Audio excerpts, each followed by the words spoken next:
become future stars। अध्याय 10 कपटी मित्र कहानी। विशेष, सच्चा मित्र भगवान का रूप होता है, लेकिन कुछ मित्र अपने मित्र की जान लेने तक से भी पीछे नहीं हटते।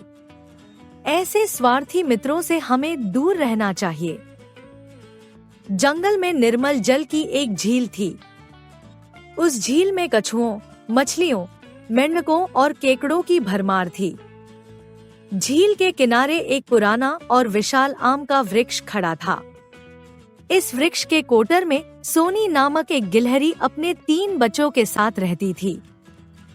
सुबह होते ही वह बच्चों के साथ कोटर के बाहर आ जाती और जो भी खाने को मिलता कुतर कुतर कर चारों बड़े मजे से खाते।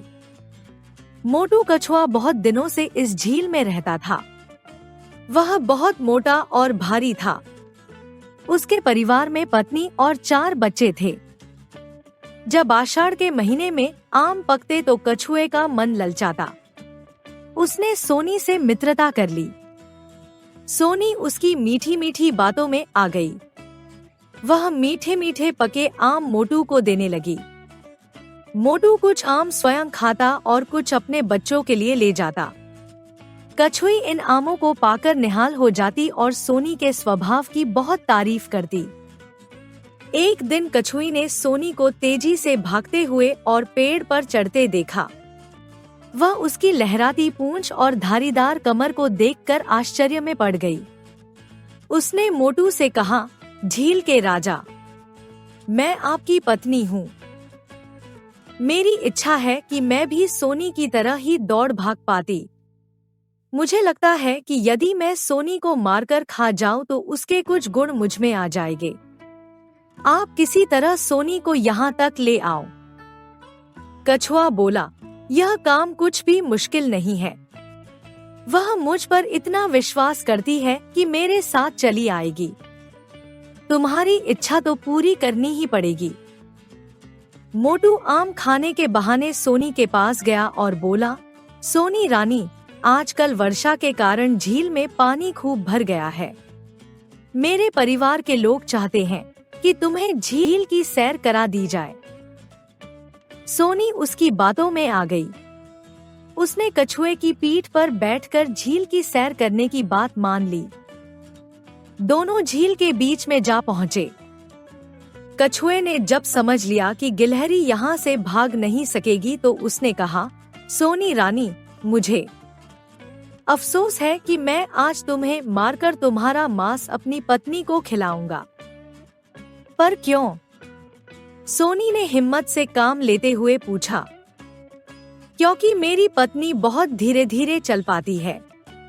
उससे किसी ने कहा है कि यदि वह तुम्हारा मांस खा ले तो वह भी तुम्हारी तरह ही तेज दौड़ सकती है।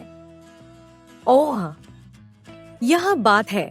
गिलहरी चालाकी से हंसी और बोली, मेरे मित्र मोटू, इतनी जरा सी बात को तुम इतना तूल दे रहे हो। अरे, मेरे कोटर में गरुड़ का पंख रखा हुआ है। जो भी उस पंख को छू लेता है वह हमारी ही तरह दौड़ भाग सकता है। यदि मुझे ये बात तुम पहले बताते तो मैं वह पंख तुम्हें बहुत पहले ही दे देती।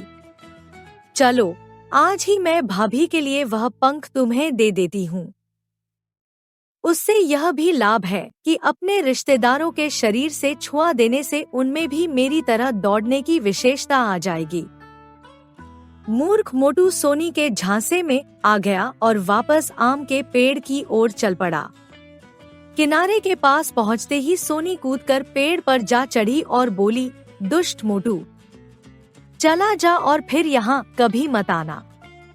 जो अपने मित्रों को भी हानि पहुँचाने से बाज नहीं आता, ऐसे कपटी और बुरे प्राणियों से परमात्मा सबको दूर ही रखे।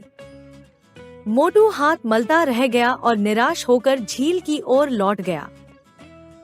शब्दार्थ: निर्मल री साफ सुथरा, भरमार री बहुत संख्या में, विशाल बड़ा, वृक्ष पेड़, स्वयं खुद, आषाढ़ वर्ष का चौथा महीना, निहाल होना, धन्य होना, तूल देना, महत्व देना, कोटर पेड़ के तने का खोखला भाग, हानि पहुंचाना, नुकसान पहुंचाना, बाज न आना, बुरे कार्य करने से न मानना, कपटी, छल करने वाला, परमात्मा, ईश्वर, हाथ मलना, पछताना। Like, share and subscribe.